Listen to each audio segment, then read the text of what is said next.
4 বছর বা 5টা 6টার জন্য আলোচনা করা যাবে, লম্বা একটা বিষয়। সম্মানিত মুসলিয়ানে কেরাম, ইনশাআল্লাহ আমি চেষ্টা করব সময়ের এই সত্যটুকু পরিসরে আপনাদের ভিতরের বিষয়টাকে কোরআন হাদিসের আলোকে ফুটিয়ে তুলতে।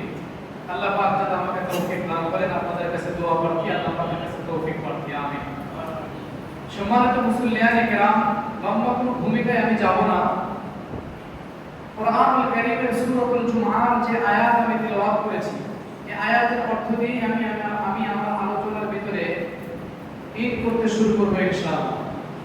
প্রথম যে বিষয়টা আমি আপনাদের খেদমতে বুঝাবো সেটা হলো শ্রমের গুরুত্ব ও মর্যাদা।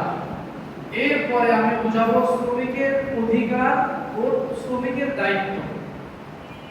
আমাদের দেশের শ্রমিক ভাইরা বা যারা পরিশ্রম করেন তারা মনে করেন যে অনেকভাবে বিভিন্ন রকমের অনেক কিছু মনে করতে পারে যে আমাদের বিষয়ে হয়তো বা আমাদের শ্রমের বিষয়ে হয়তো কোরআন হাদিসের সঠিক দিক নির্দেশনা বা কোরআন হাদিস আমাদের নিয়ে এরকম আলোচনা নাই।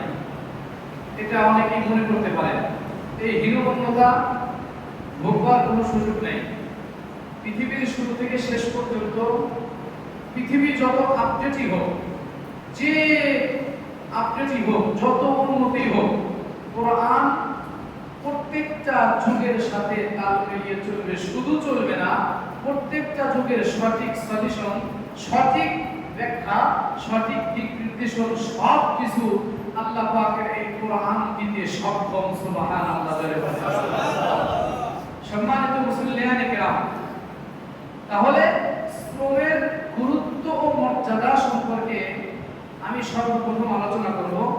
আল্লাহ পাক রব্বুল আলামিন আমার তেলাওয়াতকৃত আয়াতে কারীমা সূরাতুল জুমআহ আয়াত নম্বর 10, এই আয়াতে আল্লাহ তাআলা বলেন, ফাইদা কুদিয়াতিস সালাত ফান্তাশিরু ফিল আরদি ওয়াবতাগু মিন ফাদলিল্লাহ। আল্লাহ পাক রব্বুল আলামিন এই আয়াতের ভিতরে বলতেছেন, যখন তোমাদের নামাজ সমাপ্ত হয়ে যায়, যখন নামাজকে সমাপ্ত করে ফেলো বা নামাজ শেষ করে ফেলো, ফান্তাশিরু ফিল আরদ, তোমরা জমিনে ছড়িয়ে ছিটিয়ে যাও, জমিনে ছড়িয়ে ছিটিয়ে যাও। কেন? ওয়াবতাগু মিন ফাদলিল্লাহ, আল্লাহ পাক রব্বুল আলামিন তোমাদেরকে যে এই রিজিক দিয়েছেন, আল্লাহ পাকের যে ফজল ও করম অনুগ্রহ আছে, তোমরা সেগুলিকে তোমরা জমিন থেকে সংগ্রহ করো, বা আল্লাহ পাক যার জন্য যে জায়গায় রিজিক রেখেছেন তোমরা সেগুলোকে সেখান থেকে অর্জন করো। সুবহানাল্লাহ ওয়া বিহামদিহি। তো মুহতারাম হাজির, পুরো আয়াতের তর্জমা আমি বলবো না। তাহলে এই আয়াতের এতটুকুন দ্বারায় ফান্তাশিরু ফিল আরদি ওয়াবতাগু মিন ফাদলিল্লাহ, জমিনে ছড়িয়ে ছিটিয়ে গিয়ে কি ঘুমাবেন? ঘুমানোর কথা বলছে ভাই, একটু কথা বলবেন। ঘুমানোর কথা তো আর বলেন নাই, পরিশ্রমের কথা বলছেন। কিসের কথা বলছেন? অন্বেষণের কথা বলছেন, খুঁজতে বলেছেন কার কি পরিশ্রম। আমি যেই পেশায় লিপ্ত আছি আমাকে সেখানে পরিশ্রম করতে হবে। আপনি যেই পেশায় লিপ্ত আছেন আপনার জীবিকা নির্বাহের জন্য, আপনার দিনাতিপাত করার জন্য, আপনার কালাতিপাত করার জন্য, সেই পেশা থেকে আপনার যা কিছু প্রয়োজন সেখান থেকে আপনাকে পরিশ্রমের মাধ্যমে সেটাকে সংগ্রহ করার কথা আল্লাহ বলেছেন। তাহলে এই আয়াতের দ্বারাই স্পষ্টভাবে আমরা পরিশ্রমের আদেশ বা পরিশ্রমের যে গুরুত্ব এটা আমরা উপলব্ধি করতে পেরেছি। আলহামদুলিল্লাহ বলেন। আরো আয়াত আছে। সম্মানিত উপস্থিতি, তাহলে পরিশ্রমের গুরুত্ব আমরা এই আয়াত থেকে জানলাম। সূরাতুল জুমআহ আয়াত নম্বর 10। এবার আসেন সুনানে আবু দাউদ শরীফের, সুনানে আবু দাউদ শরীফের আল্লাহ নবী সাল্লাল্লাহু আলাইহি ওয়াসাল্লাম 3941 নম্বর হাদিসের বর্ণনা। কত? 3941 নম্বর হাদিসের বর্ণনায় আল্লাহ নবী সাল্লাল্লাহু আলাইহি ওয়াসাল্লাম আম্মা জানা আয়েশা সিদ্দিকা রাদিয়াল্লাহু তাআলা আনহা বর্ণনা করেন। আয়েশা রাদিয়াল্লাহু তাআলা আনহা قالت قال رسول الله صلى الله عليه وسلم إن من أطيب ما أكل الرجل من كسبه وولده من كسبه। আল্লাহু আকবার বলেন। আল্লাহর নবী সাল্লাল্লাহু তাআলা আলাইহি ওয়াসাল্লামের স্ত্রী আম্মা জান আয়েশা সিদ্দিকা নবীর থেকে বর্ণনা করেন যে মানুষ যেগুলি খায়, যে রিজিকগুলি খায়, এই রিজিকগুলোর ভিতরে সর্বোত্তম রিজিক হলো ওই রিজিক যেই রিজিক মানুষ নিজ হাতে উপার্জন করে। যে রিজিকটা মানুষ নিজ হাতে কি করে? উপার্জন করে। ওয়া ওয়ালাদুহু মিন কাসবিহি, এবং তার সন্তান যেটা উপার্জন করে। এই হাদিস দ্বারা শ্রমের গুরুত্ব বোঝা যায় কি যায় না ভাই? একদম স্পষ্ট ভাবে এই হাদিস দ্বারা শ্রমের গুরুত্ব বোঝা যায়। এরপরে আসেন কানজুল উম্মাল 9204 নম্বর হাদিসের riwayat হযরত আনাস ইবনে মালিক রাদিয়াল্লাহু তাআলা আনহু riwayat করেন। আনাস ইবনে মালিক বলেন, তলাবুল হালালি ওয়াজিবুন আলা কুল্লি মুসলিম, প্রত্যেকটা মুসলমানের উপরে হালাল রিজিককে তালাশ করা, হালাল রিজিকের অনুসন্ধান অনুসরণে খোঁজা প্রত্যেকটা মুসলমানদের উপরে হলো ওয়াজিব। এই হাদিসে পাকের দ্বারা আমরা শ্রমের গুরুত্ব বোঝা যায়। এরপরে আল্লাহর পয়গম্বরের সাহাবী হযরতে আবু হুরায়রা রাদিয়াল্লাহু তাআলা আনহু বুখারী শরীফের 1219 নম্বর হাদিসের বর্ণনায় আল্লাহর পয়গম্বরের সাহাবী হযরতে আবু হুরায়রা বলেন, মা বাআসাল্লাহু নাবিয়্যা ইল্লা রাআল গনাম। আল্লাহু আকবার জোরে বলে। আল্লাহর নবীর সাহাবী রাসূল হযরতে আবু হুরায়রা বলেন যে পৃথিবীতে এমন কোন নবী রাসূল প্রেরণ হয় নাই, এমন কোন নবী রাসূলকে আল্লাহ পাক পৃথিবীতে পাঠান নাই যেই নবী রাসূলরা বকরি চড়ান নাই। সুবহানাল্লাহ সুবহানাল্লাহ। যেই নবী রাসূলরা কি করেন নাই? বকরি চড়ান নাই। মা বাআসাল্লাহু নাবিয়্যা ইল্লা রাআল গনাম, কোন নবী রাসূল এমন আসেন নাই যেই নবী রাসূল বকরি চড়ান নাই। আল্লাহর নবী যখন সাহাবীদের ভিতরে এই হাদিসের কথাটা বললেন, সাহাবায়ে কেরাম জিজ্ঞাসা করলেন, ইয়া রাসূলুল্লাহ আনতা, আপনিও কি বকরি চড়িয়েছেন? আল্লাহু আকবার জোরে বলেন। সাহাবী বললেন, ও রাসূল আপনিও কি বকরি চড়িয়েছেন? আল্লাহর পয়গম্বর বললেন, নাআম, হ্যাঁ আমি নিজে বকরি চড়িয়েছি। সুবহানাল্লাহি ওয়া বিহামদিহি।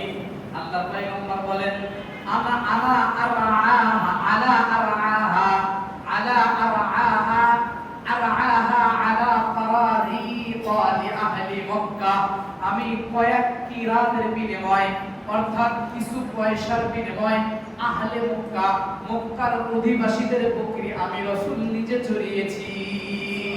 আল্লাহু আকবার। ও মুসলমান, নবীজি যদি বকরি চড়াইতে পারেন দু জাহানের সরদার হয়ে, আমি কি হয়েছি যে আমাকে অটো চালাইলে, গাড়ি চালাইলে আমার ইজ্জত আর সম্মান কমে যাবে? কাল্লা, এটা কখনো হতেই পারে না।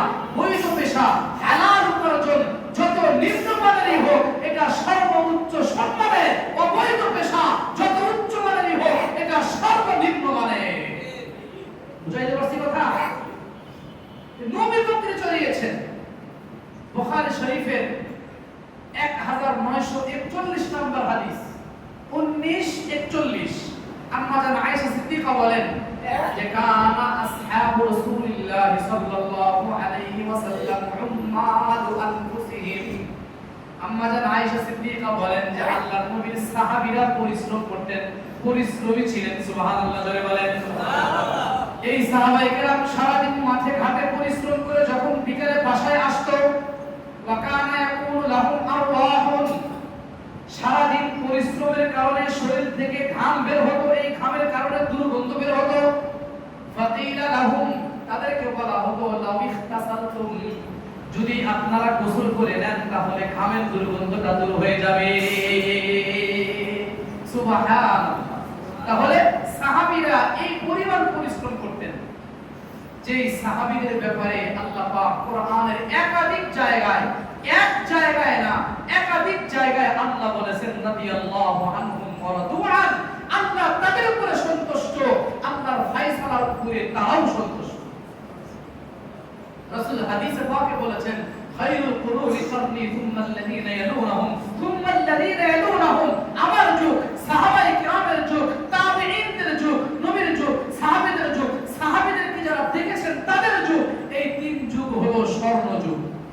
ভাই স্বর্ণযুগ, তারা যদি স্বর্ণযুগের স্বর্ণ মানব হয়ে যদি তারা দিন রাত অক্লান্ত পরিশ্রম করতে পারে, আমি আর আপনি আর আমাদের পরিশ্রম করতে লজ্জা লাগে। ঠিক বললাম না? ঠিক বললাম ভাই? তাহলে এই চারটা বর্ণনার দ্বারাই শ্রমের গুরুত্ব স্পষ্ট ভাষায় বোঝা যায়। কিসের গুরুত্ব ভাই? শ্রমের গুরুত্ব। আরো 20টা-25টা বর্ণনা দেওয়া যাবে। তো এবার আসেন শ্রমের মর্যাদাটা কি। সহিহুত তারগীব ওয়া তারহীবের মধ্যে আম্মা জানা আয়েশা সিদ্দিকা রাদিয়াল্লাহু তাআলা আনহা থেকে রওয়ায়াত, আনা আয়েশা রাদিয়াল্লাহু তাআলা আনহা قالت من امسى كالت من عمل يده امسى مغفورا له। আল্লাহর নবীর স্ত্রী আমাদের আয়েশা সিদ্দিকা রাদিয়াল্লাহু তাআলা আনহা riwayat করেন, যে ব্যক্তি সকাল থেকে সন্ধ্যা পর্যন্ত পরিশ্রম করতে করতে পরিশ্রান্ত ক্লান্ত হয়ে যায়, মান আমসা কালাম মিন আমালি ইয়াদিহি, নিজের হাত দ্বারাই পরিশ্রম করতে করতে সকাল থেকে সন্ধ্যা পর্যন্ত পরিশ্রম করতে যখন ক্লান্ত পরিশ্রান্ত হয়ে যায়, সন্ধ্যায় এই হালাতে উপনীত হয়, আমসা মাগফুরান লাহু। আল্লাহর হাবিবের স্ত্রী আমাদের আয়েশা বলেন যে ওই ব্যক্তি পরিশ্রম করতে করতে সন্ধ্যায় উপনীত হওয়ার সঙ্গে সঙ্গে ওই ব্যক্তি সন্ধ্যায় এমন হালাতে উপনীত হয় যে আল্লাহ পাক রব্বুল আলামিন তার যাবতীয় সগীরা গুনাহগুলোকে আল্লাহ মাফ করে দেয়। আল্লাহু আকবার, জোরে বলে। ফজিলত প্রমাণিত আছে কিনা ভাই? সেজন্য শ্রমিক ভাইরা, যারা শ্রমিকের কাজ করেন, যারা শ্রমিক হিসাবে কাজ করেন, আপনাদের ফজিলত বিশ্বনবী সাল্লাল্লাহু আলাইহি ওয়াসাল্লাম হাদিসে এই পরিমাণ দিয়েছেন। তাহলে এতটুকু পর্যন্ত আলোচনার দ্বারাই শ্রমের গুরুত্ব ও মর্যাদা ক্লিয়ার। এবার আসেন শ্রমের ক্ষেত্রে শ্রমিকের অধিকার ও শ্রমিকের দায়িত্বটা কি। শ্রমিকের অধিকার ও দায়িত্বটা কি? এই ক্ষেত্রে আমি শ্রমিকের 3টা অধিকারের কথা বলবো, একটা দায়িত্বের কথা বলবো, আর সম্পূর্ণটা মিলে মানে কি বলে ওটাকে আপনি ফিনিশিং হিসাবে একটা হাদিসের কথা বলবো ইনশাআল্লাহ। সম্মানিত উপস্থিতি, শ্রমিকের যে অধিকার, মালিকের যে করণীয়, শ্রমিকের অধিকার বলতে মালিকের যে করণীয়। শ্রমিকের অধিকার তো মালিকই দিবে, কি বলেন আপনারা? তাই তো? শ্রমিকের অধিকার মালিক দিবে না? ভাই একটু কথা বলেন না কেন? মালিক দিবে। শ্রমিকের অধিকার মালিক দিবে, তার মানে শ্রমিকের অধিকার অর্থাৎ মালিকের করণীয়টা কি, শ্রমিক নিয়োগের ক্ষেত্রে মালিকের দায়িত্বটা কি, ওটাই শ্রমিকের অধিকার। আসেন আল্লাহর নবী সাল্লাল্লাহু আলাইহি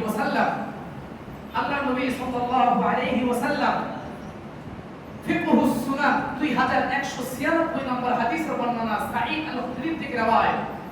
শ্রমিকের যে অধিকার, মালিকের যে দায়িত্ব, প্রথম নাম্বার দায়িত্ব হলো বেতন নির্ধারণ করে নেওয়া এবং টাইম নির্ধারণ করে নেওয়া, কাজ নির্ধারণ করে নেওয়া। কয়টা বলছি? যারা বলেন না ভাই কয়টা? বেতন কি করবেন? নির্ধারণ করে শ্রমিককে জানায় দেওয়া, টাইম নির্ধারণ করে শ্রমিককে জানায় দেওয়া, সময় একই কাজ নির্ধারণ করে শ্রমিককে জানিয়ে দেওয়া। কয়টা হয়েছে এখানে? 3টা মিলে একটা করেছি। এবার আসেন ফিকহুস সুনান 2196 নম্বর হাদিসের বর্ণনা সাঈদ আল-খুদরি থেকে রওয়ায়াত। উনি বলেন ক্বালা রাসূলুল্লাহ সাল্লাল্লাহু আলাইহি ওয়াসাল্লাম নাহা আনিল ইস্তিজারিল আজীর হাত্তা ইয়াবিনা আজরাহু। যে আল্লাহর নবী সাল্লাল্লাহু তাআলা আলাইহি ওয়াসাল্লাম শ্রমিককে নিয়োগের ক্ষেত্রে নিষেধ করেছেন তার বেতন নির্ধারণ না করে, তাকে না জানায়া, অর্থাৎ বেতন নির্ধারণ করে তাকে না জানিয়ে শ্রমিক নিয়োগ দিতে আল্লাহর পয়গম্বর নিষেধ করেছে। এটা কয় নাম্বার? 1 নাম্বার। এটা কয় নাম্বার ভাই? 1 নাম্বার। শ্রমিক নিয়োগ দিবেন, তার বেতন নির্ধারণ করতে হবে, এরপরে সময় নির্ধারণ করতে হবে, কাজ নির্ধারণ করতে হবে। এত টাকা বেতন, এত টাইম আপনার কাজ, এত টাইম পর্যন্ত আপনার ডিউটি, এই কাজটা আপনাকে সম্পাদন করতে হবে। এটা হলো একটা। এরপরে সুনান ইবনে মাজাহ 2444 নম্বর হাদিসে উতবা ইবনে আন-নাদার থেকে riwayat আছে, উনি মুসা আলাইহিস সালাতু ওয়াস সালামের ব্যাপারে বলেছেন। আল্লাহর নবী সাল্লাল্লাহু আলাইহি ওয়াসাল্লামের কথা উনি নকল করেন। উনি বলেন কুননা ইনদা রাসূলিল্লাহি সাল্লাল্লাহু আলাইহি ওয়াসাল্লাম। ভালো করে বুঝবেন, এখন যে কথাগুলো বলবো ভালো করে বুঝবেন। কাছে নবীজির কাছে ছিলাম, আল্লাহর নবী সাল্লাল্লাহু আলাইহি ওয়াসাল্লামের কাছে আমরা ছিলাম। মানে আল্লাহর নবী ফাকরা, আল্লাহর নবী সাল্লাল্লাহু আলাইহি ওয়াসাল্লাম তেলাওয়াত করলেন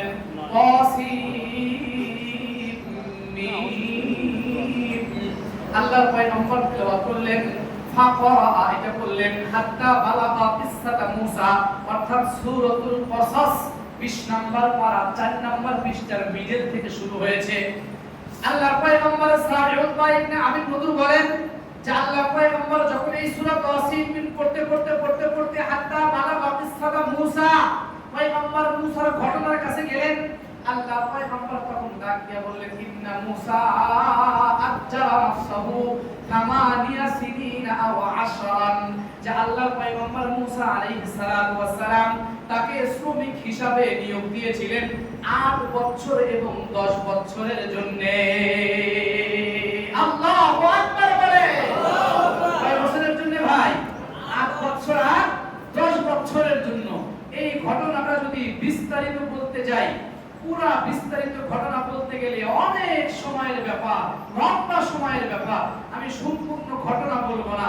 পয়গম্বর মূসা শ্রমিক নিয়োগের প্রেক্ষাপট কি ছিল বা অল্প কথায় 5 থেকে 7 মিনিটের ভিতরে আমি এটা তাফসীর করে মূল কথাটা আপনাদেরকে বুঝিয়ে দিয়ে আমি সামনে যাব ইনশাআল্লাহ। পয়গম্বর মূসা লালিত পালিত মানে হয়েছেন কোথায় বলেন তো দেখি একটু জোরে আওয়াজে, জোরে বলেন। সবাই বলেন না কেন ভাই? বলেন না। কোথায়? ফেরাউনের জায়গায়, ফেরাউনের বাসভবনে, ফেরাউনের বাসভবনে পয়গম্বর মূসা আসার যত প্রেক্ষাপট আছে, লম্বা আলোচনা, সেগুলো আমি বলতে যাব না। তবে আমি যে কথাগুলো বলবো সেই কথাগুলো হলো 14 নম্বর আয়াত থেকে 28 নম্বর আয়াত পর্যন্ত। কয় নম্বর আয়াত পর্যন্ত? 14 থেকে 28 নম্বর আয়াত পর্যন্ত। আপনার মনে করেন এই কথাগুলো যদি আপনি পড়েন, জানেন 28 নম্বর আয়াত পর্যন্ত পড়লে আজকে আমি যে কথাগুলো বলবো এই কথাগুলোর সংক্ষিপ্ত তরজমা পড়লেও আপনি বুঝে যাবেন, তাফসীর করতে হবে না। সংক্ষিপ্ত তরজমা পড়লেও আপনি বুঝে যাবেন, তাফসীর করতে হবে না। আল্লাহ তাআলা বলেন ওয়ালাম্মা বালাগা শুদ্দাহু আতাইনাহু হুকমান ওয়া ইলমা ওয়া কাযালিকা নাজজিল মুহসিনিন। পয়গম্বর মূসা আলাইহিস সালাতু ওয়াস সালাম ফিরাউনের বাসায় জন্মের পর থেকে লালিত পালিত হতে লাগলেন। আল্লাহর পয়গম্বর মূসা যখন সাবালেগ হলেন, প্রাপ্ত বয়স্কে উপনীত হলেন, আতাইনাহু হুকমান ওয়া ইলমা, আল্লাহ পাক রব্বুল আলামিন পয়গম্বর মূসাকে হিকমত এবং ইলম দিয়ে ভরপুর করে দিলেন। সুবহানাল্লাহ বলে বলেন। আল্লাহর পয়গম্বর মূসা যখন প্রাপ্ত বয়স্কে উপনীত হলেন, একদিন পয়গম্বর মূসা ফিরাউনের বাসা থেকে যোহর অথবা মাগরিবের নামাজের পরে বের হলেন, শহরে বের হলেন। ওয়াদাখালাল মাদিনাতা আলা হিনি গাফলাতিন মিন আহলিহা, পয়গম্বর মূসা বের হলেন। দুপুরের টাইমে মানুষ লাঞ্চ করে, একটু বিশ্রাম নেয়, খাওয়া দাওয়া করে, অথবা মাগরিবের পরে বের হয়েছিলেন। দুইটা বর্ণনা তাফসীরের কিতাবের মধ্যে আছে। পয়গম্বর মূসা আলাইহিস সালাতু ওয়াস সালাম বের হলেন। পয়গম্বর মূসা দেখলেন ফাওয়াজাদা ফিহা রাজুলাইনি ইয়াকতাতিলান, দুই ব্যক্তির বাকবিতণ্ড ঝগড়ায় লিপ্ত হতে দেখলেন। তার ভিতরে এক নম্বর ব্যক্তি হলো ওনার স্বজাতি বনি ইসরাইল, দুই নম্বর ব্যক্তি হলো কিপ্তির বংশধর। দুইজন ব্যক্তি ঝগড়ায় লিপ্ত হলেন। যখন পয়গম্বর মূসাকে দেখলেন, দেখার পরে আল্লাহর পয়গম্বর মূসা আলাইহিস সালাতু ওয়াস সালামের কাছে বনি ইসরাইলের ওই ব্যক্তি সাহায্য প্রার্থনা করলো। সাহায্য প্রার্থনার স্থলে পয়গম্বর মূসা আগায় গেলেন। আগায় যাওয়ার পরে পয়গম্বর মূসা একটু রাগী ছিলেন। আপনারা এটা জানেন কি জানেন না? জানেন। পয়গম্বর মূসা মীমাংসার জন্য আল্লাহর পয়গম্বর কিপ্তিকে একটা ঘুষি দিলেন। কিপ্তিকে ঘুষি দিতে দেরি হলো, কিন্তু কিপ্তি ধরাশায়ী হয়ে জমিনের ভিতরে পড়ে গেল। মরতে দেরি হলো না, কিপ্তি মারা গেল। ওই জায়গা থেকে দুইজন চলে গেলেন। পয়গম্বর মুসা এই কাজটা করার সঙ্গে সঙ্গে পয়গম্বর মুসা বললেন, হাদা মিন আমালিশ শাইতান, এটা শয়তানের কর্ম। কিসের কর্ম এটা? শয়তানের কর্ম। পয়গম্বর মুসা আল্লাহকে বললেন, রব্বি ইন্নী যালামতু নাফসি, ওগো আল্লাহ আমি তো আমার অস্তিত্বের উপরে জুলুম করে ফেলেছি, আমাকে ক্ষমা করে দেন। আল্লাহ আপনি আমার উপরে যে রহমত আর মাগফিরাত আর রহমত আর যে অনুগ্রহগুলো আপনি নাযিল করেছেন, ওগো আল্লাহ আমি তো এইগুলার মুকাফিকি, আমি তো এইগুলার কাঙ্গাল। ঘটনা এইখানে আপাতত শেষ। এরপরে পয়গম্বর মুসা আরেকদিন মনে মনে ভাবলেন, এই ঘটনা কেউ জানাজানি হয় নাই, কেউ তো জানে না এই ঘটনা এই পর্যন্ত হয়েছে। পয়গম্বর মুসা আরেকদিন বের হলেন, ফাসবাহা ফিল মাদিনাতি খাইফান ইয়াতাআক্কাব। পয়গম্বর মুসা আরেকদিন বের হলেন, বের হয়ে পূর্বের ওই বনি ইসরাইল আরেকদিন ওই দিন বের হয়ে দেখলেন উনি আরেকজনের সঙ্গে ঝগড়ায় লিপ্ত। পয়গম্বর মুসাকে দেখার পরে এই ব্যক্তিও পয়গম্বর মুসার দিকে পূর্বের দিনের ন্যায় আগায় আসলেন, এসে বললেন, পয়গম্বর মুসা দেখো না এই ব্যক্তি কেমন করে। পয়গম্বর মুসা বললেন, তুমি তো বড়ই খুব দুষ্ট লোক। ওই বনি ইসরাইল তার স্বজাতি পূর্বের ঘটনার 3-4 পক্ষে নিয়ে পয়গম্বর মুসা কাজ করেছিলেন। ওই ব্যক্তি মনে করেছে আমাকে পয়গম্বর মুসা দুষ্ট লোক বলেছে। পয়গম্বর মুসা এই দুষ্ট লোক করার পরে হাত বাড়িয়েছেন। পয়গম্বর মুসার স্বজাতি বনি ইসরাইলের ওই ব্যক্তি মনে করেছে পয়গম্বর মুসা আমাকে মারবে, এই জন্য হয়তো আমাকে বলেছে দুষ্ট লোক। কিন্তু না না, পয়গম্বর মুসা অপর ওই ব্যক্তির জন্য হাত বাড়িয়েছিলেন, কিন্তু তার এই স্বজাতি মনে করেছে তাকে মারবে। উনি তো জানে যে পয়গম্বর আগের দিন একজনকে ঘুষি দিয়েছে, হত্যা হয়েছে। এই ভয়ে উনি চিল্লায়া দৌড় দিচ্ছেন আর আওয়াজ করতেছিলেন। কি করতেছিলেন? চিল্লায়া দৌড় দিচ্ছিলেন, আওয়াজ করতেছিলেন। কথা কি বুঝে আসতেছে ভাই? কথা কি বুঝতেছেন আপনারা? দেখেন কোরআনের ওয়াকিআ, মানুষকে হাসি রহস্য তামাশার ওয়াকিআ চাইতে হাকিকি কোরআনের ওয়াকিআ কতটা তাৎপর্যপূর্ণ, কতটা দামি আর কতটা পাওয়ারফুল, কতটা পাওয়ারফুল।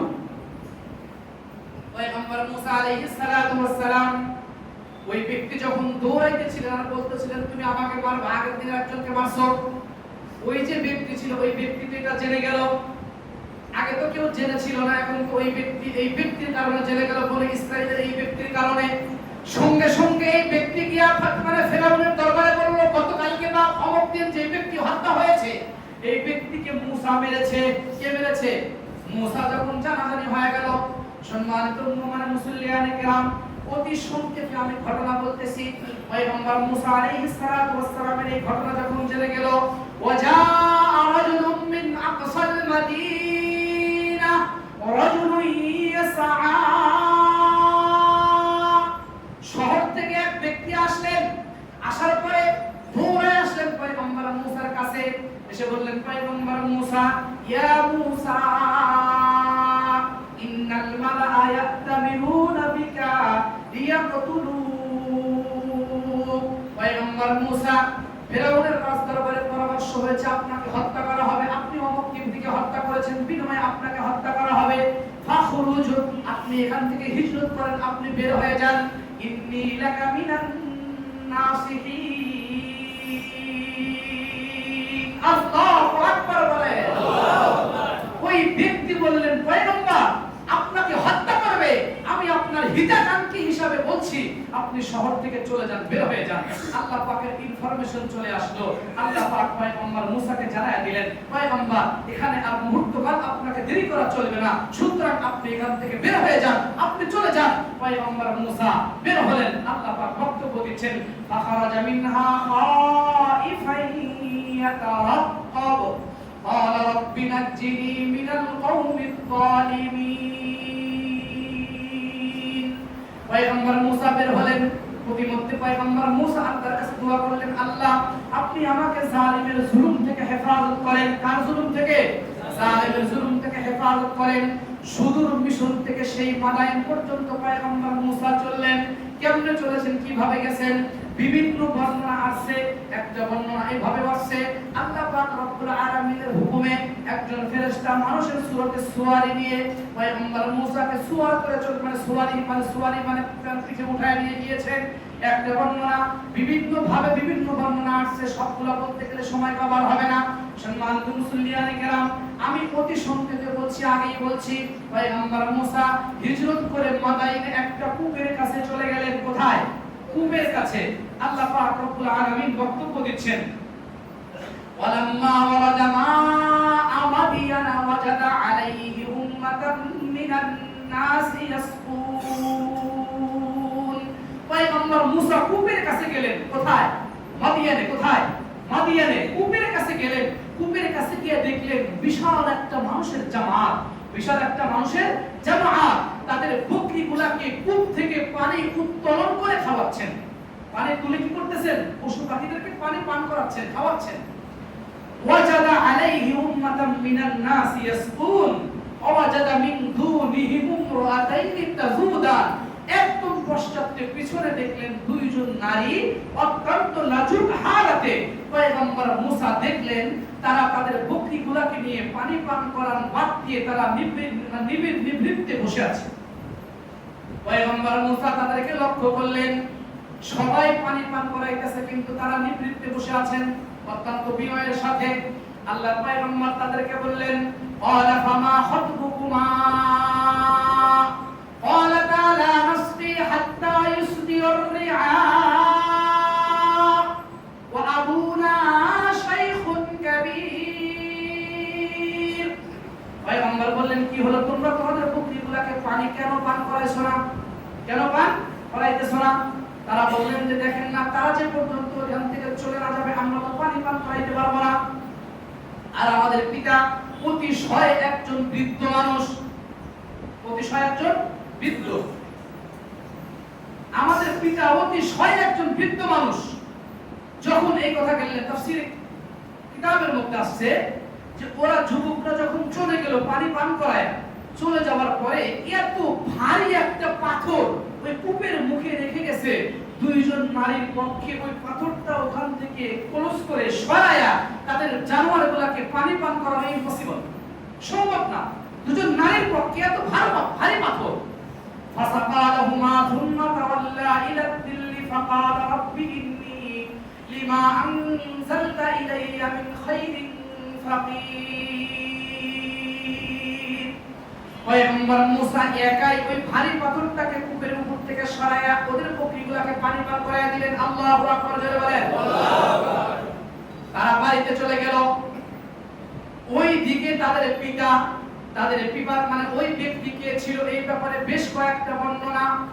ওই ব্যক্তি ছিল হলো হযরত শুআইব আলাইহিস সালাতু ওয়াস সালাম। কে ছিল? নবী শুআইব। কেউ বলেন যে না তার ভাতৃপুত্র ছিল, কেউ বলেন না শুআইব আলাইহিস সালাতু ওয়াস সালামের কওমের একজন পরহেজগার ব্যক্তি ছিল। আবার কেউ বলেন যে যদি মানে ওই ব্যক্তি যদি নবী শুআইব হতো তাহলে আল্লাহ পাক রব্বুল আলামিন তার কথা এই কোরআনুল কারীমে উচ্চারণ করতেন, নাম দিয়ে দিতেন।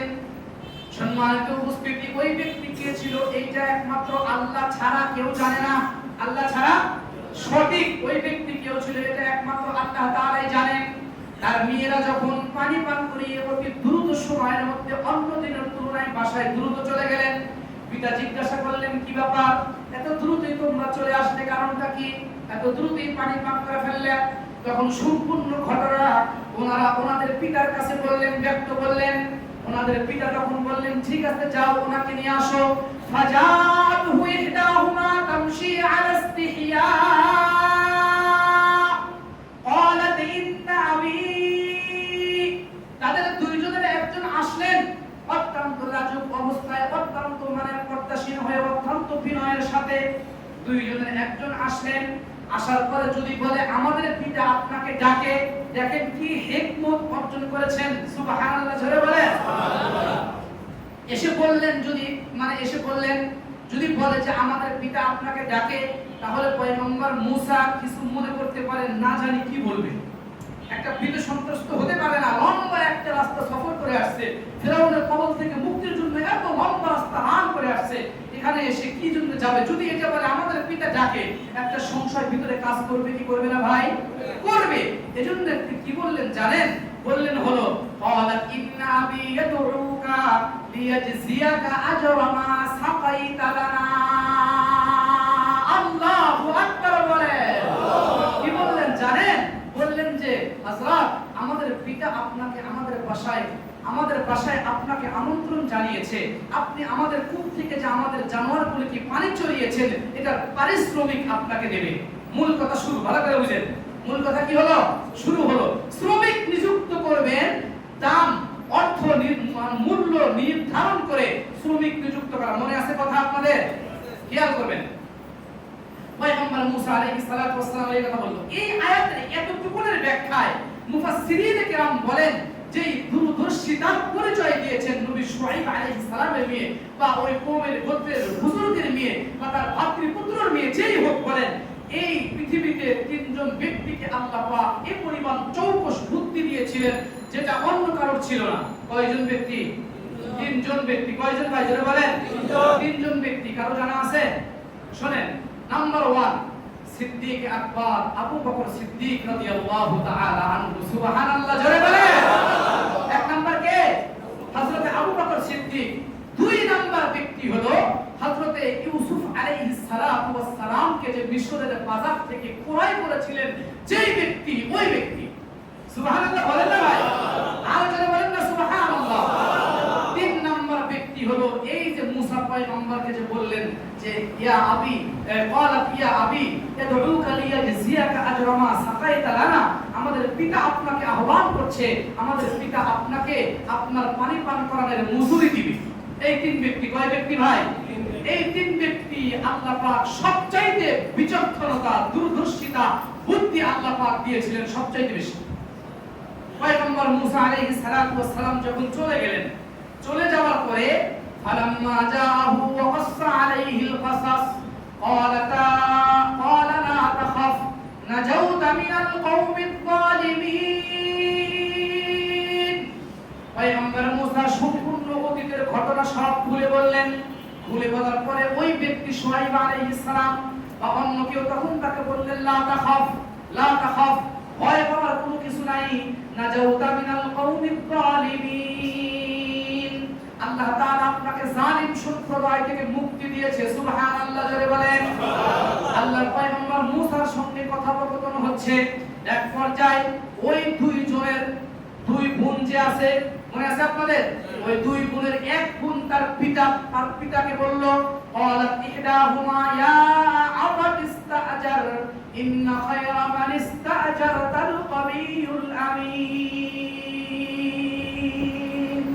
দুই বোনের এক বোন বলল, আল্লাহ আর আব্বা, আপনি এই ব্যক্তিকে আমাদের শ্রমিক হিসাবে নিয়োগ দেন। সুবহানাল্লাহ বললেন না? জোরে বলেন সুবহানাল্লাহ। কি বললেন? যে আব্বাজান, এই ব্যক্তিকে আমাদের শ্রমিক হিসাবে নিয়োগ দেন। কেন? ইন্না খায়রা মান ইস্তাআজারতাল কাবিয়ুল আমিন, শ্রমিক হিসাবে যারা শক্তিশালী এবং বিশ্বস্ত এরাই উত্তম। কয় গুণ বলছে? দুই গুণ। শক্তিশালী এবং বিশ্বস্ত, দুইটা গুণ। সততা, এই দুইটা গুণ, এরা উত্তম হয়। শুআইব আলাইহিস সালাম বললেন, এই উনি যে শক্তিশালী কেমনে বুঝলা? উনি যে বিশ্বস্ত এটা কেমনে বুঝলা? বিশ্বস্ত আর শক্তিশালী কেমনে বুঝলা তোমরা? মেয়েদেরকে বললেন। ওনার মেয়েরা উত্তর করে, আব্বা শক্তিশালী এই জন্য বুঝলাম, ওই যে বললাম যে 10 জন ওই পাথরটা সরায়া পানি পান করাইতে হবে। পয়গম্বর মুসা একা সরায়া ফেললেন, সরায়া পানি পান করাইছেন। দূর থেকে ওই মেয়েরা এটা দেখছে, বললেন যে আব্বা ওই ঘটনা বললেন। পয়গম্বর মুসা বললেন, হ্যাঁ ঠিক বলেছো, ওনার শক্তি আছে। সুবহানাল্লাহ বললেন না? শক্তিশালীর প্রমাণ দিলেন। দুই নাম্বার প্রমাণ দিলেন বিশ্বস্ত। যখন এই মেয়ে যখন ওনাকে বলতে গেল যে আমাদের আব্বা আপনাকে ডাকতেছে যে আপনাকে পানি পানের পারিশ্রমিক দিবে, এখন যাওয়ার পরে ওই মেয়ে সামনে সামনে চলে, পয়গম্বর মুসা পিছনে চলতে বলে। পয়গম্বর মুসা বলে, না, নট পসিবল, এটা সম্ভব না, আমি আগে চলবো, আপনি পিছনে চলবেন। যখন রাস্তা পরিবর্তনের সম্ভাবনা থাকবে তখন যেদিকে যাবো ওদিকে একটা কঙ্কর পাথর নিক্ষেপ করবেন, আমি বুঝবো যে এখন রাস্তা আমাকে পরিবর্তন করতে হবে, এদিকে যেতে হবে। আল্লাহু আকবার বলে। মুহতারাম হাজিরিন, তাফসীরের কিতাবে স্পষ্ট আছে। তাহলে বিশ্বস্ত, দেখেন একজন নারী যদি সামনে যায় শয়তান ধোঁকা দিতে পারে কি পারে না? জোরে বলেন, পারে। এই দুইটা ঘটনা শুআইব আলাইহিস সালামের কাছে যখন আল্লাহর পয়গম্বর শুআইব আলাইহিস সালামের স্ত্রী যখন এই মেয়েরা যখন বললেন, তখন পয়গম্বর শুআইবের বুঝতে বাকি হলো না যে আসলে এই লোকটা শক্তিশালী এবং বিশ্বস্ত। পয়গম্বর শুআইব আলাইহিস সালাম তখন বলেই ফেললেন, قال إني أريد أن أنكحك إحدى ابنتي هاتين على أن تأجرني 8 حجج فإن أتممت 10 فمن عندك وما أريد أن أشق عليك ستجدني إن شاء الله من الصالحين. যখন কথোপকথনের শেষ পর্যায়ে পয়গম্বর শুআয়ব আলাইহিস সালাতু ওয়াস সালাম মুসা পয়গম্বরকে ডাক দিয়ে বললেন, আপনি যদি রাজি থাকেন তাহলে আমার 2 কন্যার 1 কন্যাকে আপনার সঙ্গে বিবাহ দিব, বিনিময়ে পারিশ্রমিক হলো যে আপনি 8 বছর অথবা 10 বছর আমার বাড়িতে কাজ করবেন। সুবহানাল্লাহ জোরে বলেন। তাহলে দেখেন, মালিকের দায়িত্ব 1 নাম্বার, শ্রমিকের অধিকার 1 নাম্বার, সময় নির্ধারণ করে নেওয়া, পারিশ্রমিক নির্ধারণ করে নেওয়া। পয়গম্বর মুসা এজন্যই আল্লাহর নবী সুনান ইবনে মাজাহ 2444 নম্বর হাদিসের বর্ণনায় আল্লাহর পয়গম্বর সাহাবী উতবা ইবনে আবি নদর বলেন যে পয়গম্বর বর্ণনা করেন যে মুসা তাকে শ্রমিক হিসাবে নিয়োগ দিয়েছিলেন 8 বছর এবং 10 বছর। শুআয়ব আলাইহিস সালাতু ওয়াস সালাম বললেন, হ্যাঁ, আপনি যদি 10 বছর পূর্ণ করেন সেটা আপনার ব্যাপার। পয়গম্বর মুসা বললেন, যালিকা বাইনি ওয়া বাইনাক আইয়ামাল আজালাইন قضيت فلا عدوان علي والله على ما نقول وكيل الله أكبر। তাহলে এই যে ঘটনা আমি বললাম, তাহলে শ্রমিক 1 নম্বর অধিকার, মালিকের 1 নম্বর দায়িত্ব কর্তব্য হলো বেতন, সময়, কাজ নির্ধারণ করে নেওয়া 1 নম্বর। ও মুহতারাম সম্মানিত মুসল্লিয়ানে কিরাম, এটা ছিল হলো 1 নাম্বার। 2 নাম্বার অতি সংক্ষেপে আমি বলছি। 2 নাম্বার সুনানে ইবনে মাজাহ 2443 নম্বর হাদিসের বর্ণনা এবং 2442 নম্বর হাদিসের বর্ণনা। আল্লাহ নবী সাল্লাল্লাহু আলাইহি ওয়াসাল্লাম বলেন, এই রিওয়ায়াত আছে আব্দুল্লাহ ইবনে ওমর থেকে, উনি বলেন, উল আজির আজরাহু ক্বাবলা আন ইয়াজিফা আরাকাহু। শ্রমিকের শ্রমের যে ঘাম আছে, এই ঘাম শুকানোর আগে শ্রমিকের পারিশ্রমিক মূল্যটা দিয়ে দাও। তাহলে শ্রমিকের অধিকার হলো মূল্য দ্রুত দিয়ে দেওয়া, মালিকের দায়িত্ব শ্রমিকের প্রথম অধিকার এটা। হাদিসে ইবনে মাজাহ 2442 নম্বর হাদিসের বর্ণনায় নবীজি বলেন যে আমি ময়দানে মাহশরে, আবু হুরায়রা বলেন যে 3 ব্যক্তির ব্যাপারে আল্লাহর নবী বাদী হবে। কয় ব্যক্তির ব্যাপারে? 3 ব্যক্তির ব্যাপারে নবীজি বলেন, ওয়ামান কুনতু খাসমাহু খাসামতুহু ইয়াউমাল কিয়ামা। আমি যার ব্যাপারে ময়দানে মাহশরে কিয়ামতে বাদী হব, আমি তার উপরে বিজয় অর্জন করব। 3 নম্বরের 1 নম্বর ব্যক্তি যে নবীর নামে অঙ্গীকার করে, অঙ্গীকার পূর্ণ করে না, নাম্বার 1। 2 নম্বর যে ব্যক্তি গোলাম, আজাদ গোলামকে বিক্রি করে এবং এই মূল্যকে সে নিজে খায়। 3 নম্বর ওয়ারাজুলুন মানিস্তা আজারা আজিরান, শ্রমিক নির্ধারণ করে, শ্রমিক নিয়োগ দেয়, ফাস্তাউফা মিনহু, সম্পূর্ণ কাজ তার থেকে নিয়ে নেয়, ওয়ালাম ইউফিহি আজরাহু, কিন্তু তার পারিশ্রমিক পরিপূর্ণ দেয় না। পারিশ্রমিক পরিপূর্ণ কি করে না ভাই? দেয় না।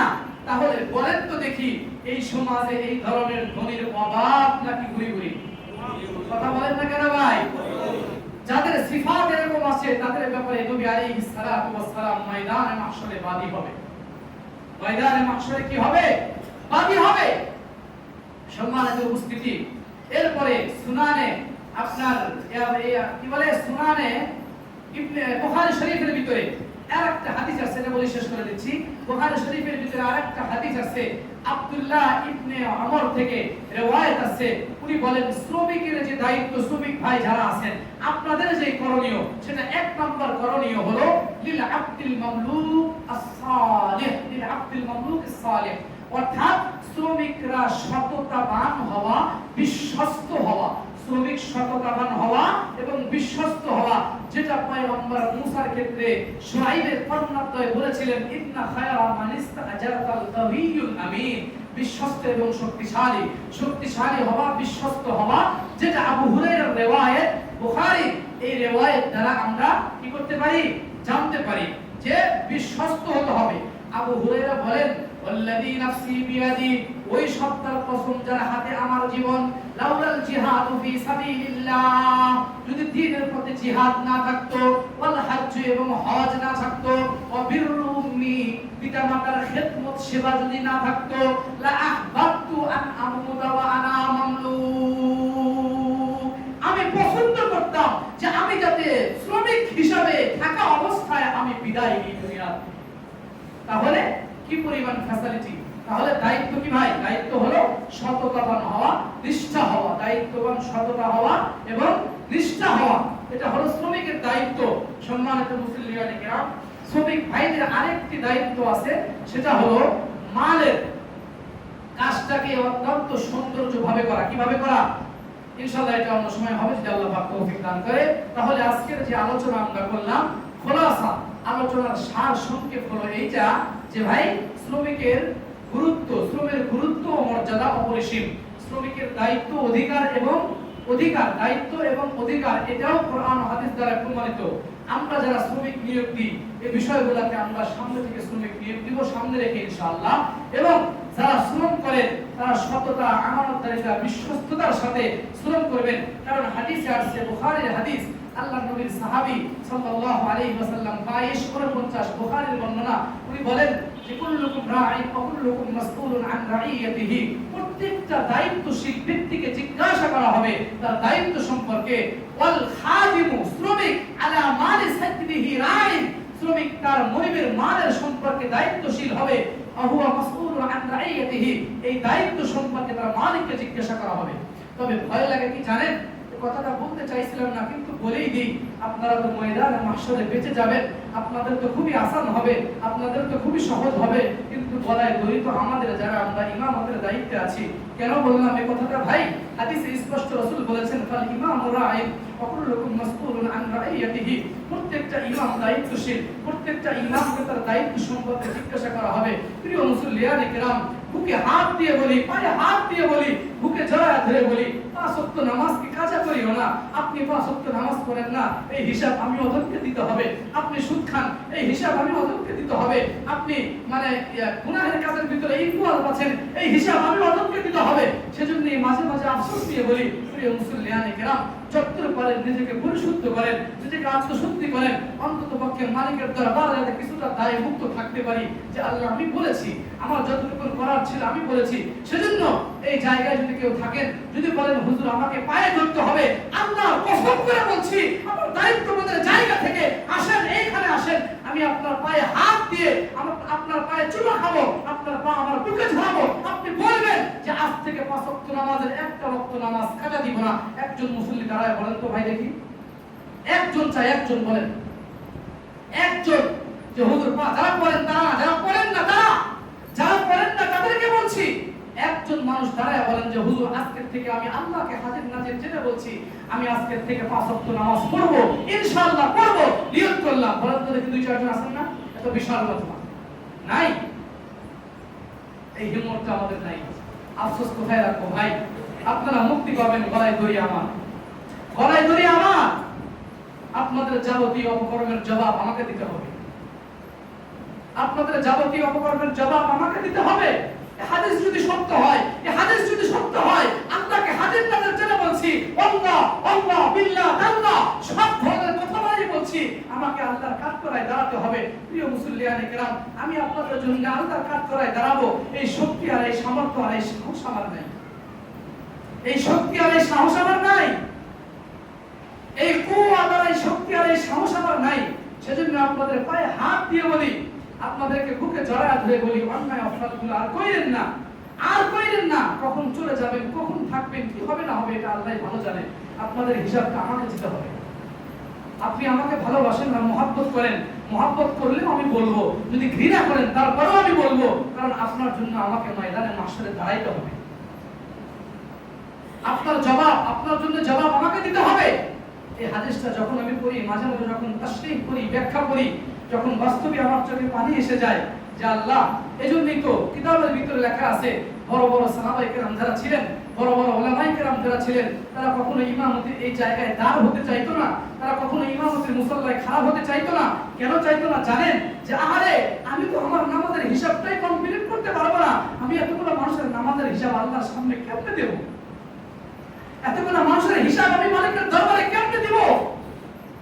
এই চিন্তা চেতনা যদি কারোর ভিতরে থাকে, এই চিন্তা আর চেতনার কারণেই বড় বড় সাহাবায়ে কেরাম, বড় বড় উলামায়ে কেরাম ইমামতির মুসাল্লায় দাঁড়াইতো না। এই চিন্তা এসে মাঝে মাঝে মনে করি যে আজকেই আমাদের সভাপতির কাছে বা যেখানে ছিলাম, যখন যে জায়গায় ছিলাম, যখনই হাদিসটা পড়েছে চিন্তা এসেছে মাথায় যে দায়িত্বশীলদের কাছে ইস্তেফা দিয়ে দিই, না আমার দ্বারা এই দায়িত্ব সম্ভব না, কারণ এতগুলো মানুষের নামাজের হিসাব তো আমি দিতে পারবো না, এতগুলো মানুষের নামাজের হিসাব তো আমার দেওয়ার মতন অ্যাবিলিটি নাই, সক্ষমতা নাই। কিন্তু পরক্ষণেই চিন্তা হয় কি জানেন, আমি যদি এই জায়গার দায়িত্বটা ছেড়ে দিই, কোন বিদআতি এসে এখানে দাঁড়াবে, কোন অযোগ্য এসে এখানে দাঁড়াবে, কোন ভণ্ড এসে এখানে দাঁড়াবে, কোন আপনার গুনাহে কবিরা গুনাহের ভিতরে লিপ্ত এখানে এসে দাঁড়াবে, তখন তো হিসাবটা আরো বড় ধরনের দিতে হবে যে কেরে তুই সঠিক পথে থাকতে তোকে আমি ইলম দিয়েছিলাম, তুই এই পরিমাণে ইলম থাকার পরেও তুই এই জায়গা থেকে পিছুটান কেন দিয়েছিস? এটা মাথায় এসে আবার মনে করি না, কিন্তু বাস্তবেই বলতেছি আল্লাহ, আল্লাহকে হাজির নাজির জেনেই বলছি, আপনাদের ভালোবাসা আমার দিলে আছে।